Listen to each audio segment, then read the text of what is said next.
Teori behaviorisme merupakan sebuah teori belajar yang mengkaji tentang perubahan perilaku yang dapat diamati, diukur, dianalisis, dan diuji cobakan secara nyata.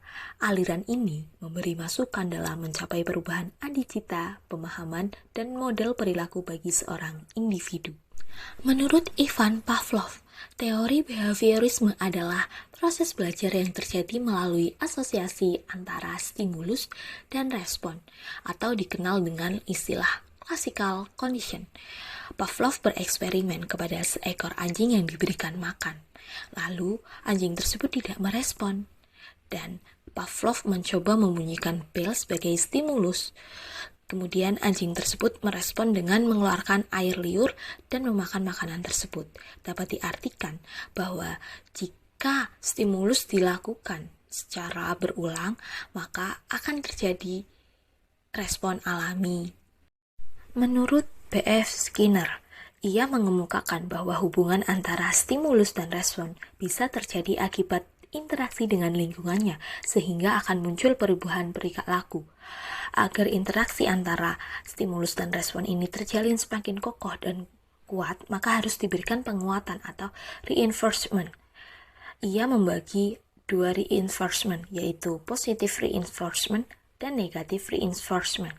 Positive reinforcement diberikan dengan maksud agar dapat meningkatkan stimulus sehingga terjadi pengulangan perilaku yang diinginkan.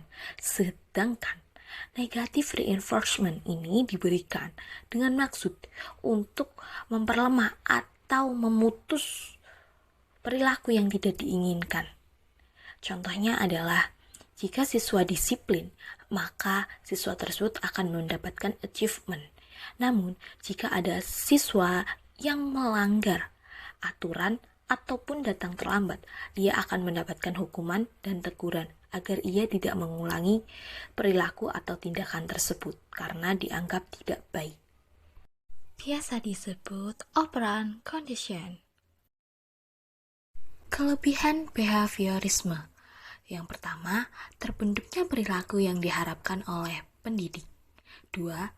Behaviorisme juga proporsional digunakan kepada peserta didik yang masih membutuhkan kontrol dari pendidik, sehingga peserta didik diharapkan memiliki perilaku suka mencoba kembali.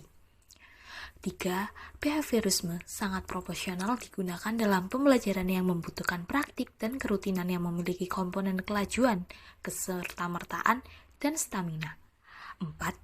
Efektif untuk pembentukan kebiasaan dan kedisiplinan. Kekurangan teori behaviorisme. 1. Tidak setiap materi dapat menggunakan teori behaviorisme.